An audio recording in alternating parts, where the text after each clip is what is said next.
Welcome to Recap King. In this video, we will explain Wretches.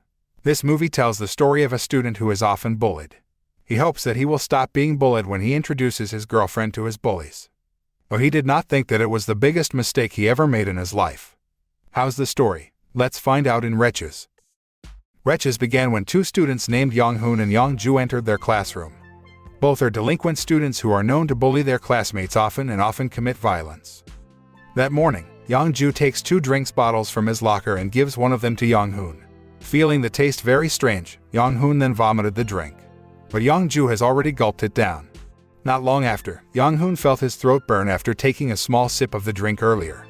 Young-ju, who drank it all down, also felt the same effect, but he fell flat on the floor right after. The 2 students were immediately rushed to the hospital for medical treatment as soon as possible. It turned out that the drink had been mixed with pesticide poison by someone. Young-ju then has to undergo intensive treatment at the hospital due to severe poisoning. The scene then switches to showing a police detective named Kang who comes to the school to investigate the attempted murder of Young-ju and Young-hoon. On the other hand, Young-hoon, who has returned to school after the poisoning incident, tries to intimidate a student named Jae-young. Young-hoon tells Jae-young to buy food for him. Because he often gets beat up and always being bullied, Jae-young can only obey their orders rather than being beaten up. Young-ju and Young-hoon even often beat up Seung-woo, who is Jae-young's best friend. While walking down the school corridor, Jae-young runs into his teacher who has a serious conversation with Detective Kang. Not long after, Seung-woo is seen being let out by a teacher. After conducting an investigation, Detective Kang can finally uncover the mastermind behind the attempted murder case, which is none other than Seung-woo.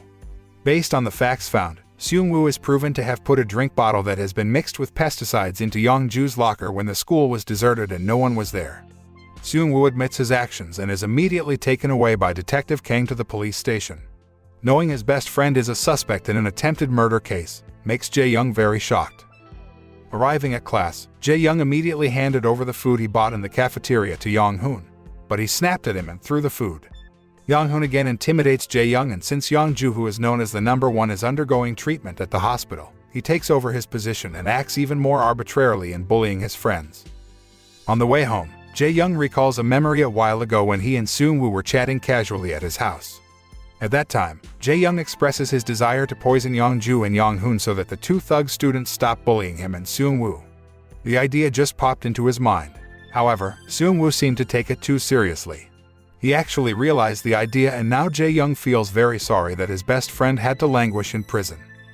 The scene then switches to showing the atmosphere in a cafe at night. There, Jae-young meets his girlfriend, Yeli, who works at the cafe. One day, when Jae-young just got home from tutoring, Young-hoon intercepts him and says he's interested in a girl named Bo-kung who also happens to be taking lessons at the same place as Jae-young. However, Jae-young is surprised when he finds out that Bo-kung is very similar to Yeli. Young-hoon then asks Jae-young to follow Bo-kung to find out her home address. The next day, Jae-young begins to follow Bo-kung to find out where she lives. However, he loses track of Bo-kung as he passes through several small winding alleys. Because of his negligence, he also had to accept the consequences by being severely beaten by Young-hoon. Jae-young begs Young-hoon to stop beating him and promises to get Bo-kung's home address soon. Before long, Jae-young finally manages to follow Bo-kung unnoticed and finds her place to live. He then tells Young-hoon the address of Bo-kung's house, but he doesn't believe it and tells Jae-young to go there and steal Bo-kung's underwear to prove it. The next day, Jae-young recklessly breaks into Bo-kung's house through the rolling door of the garage that opens slightly and is wide enough for him to pass. There was no one at Bo-kung's house when he came in, so he was more free to enter Bo-kung's room. When Jae-young is rummaging through Bo-kung's closet for her underwear, he suddenly hears the sound of a car engine entering the garage. Jae-young then chooses to run away from there rather than getting caught by the house owner and getting himself into trouble.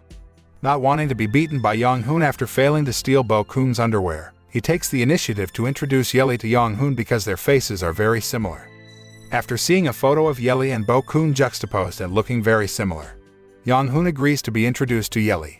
Before introducing Yeli to Young-hoon, Jae-young makes a condition that Young-hoon and his friends stop bullying him. Young-hoon then agreed to the conditions.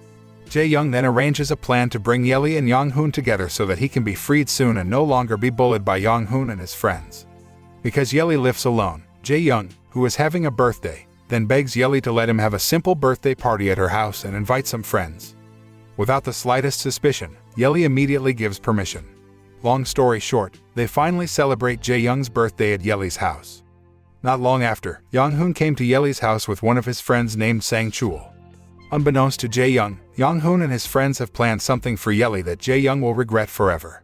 Young-hoon deliberately gets Yeli drunk through a game. Jae-young and Yeli follow Young-hoon's game innocently until Yeli ends up drunk. Seeing Yeli lying helpless, Young-hoon and Sang-chul immediately took advantage of the situation by kicking Jae-young out of the house.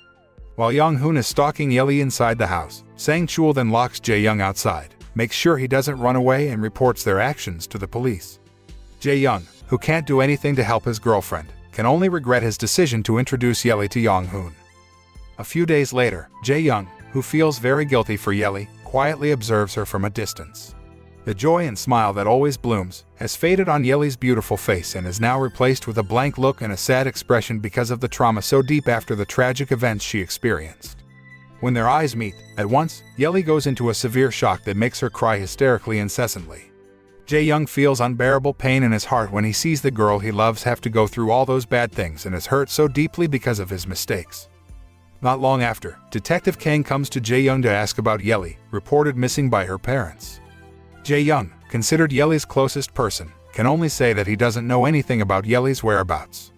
He actually wants to report Young-hoon's actions to the detective, but he's too afraid of the terrible retribution he might receive.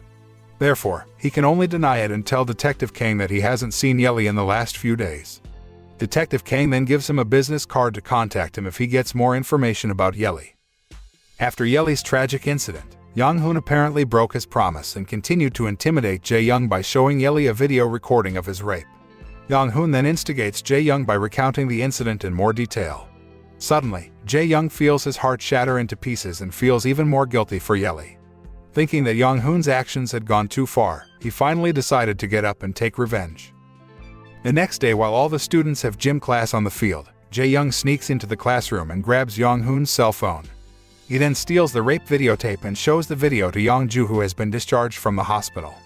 He did this because he found out that Young-ju also had a crush on Bo-kung.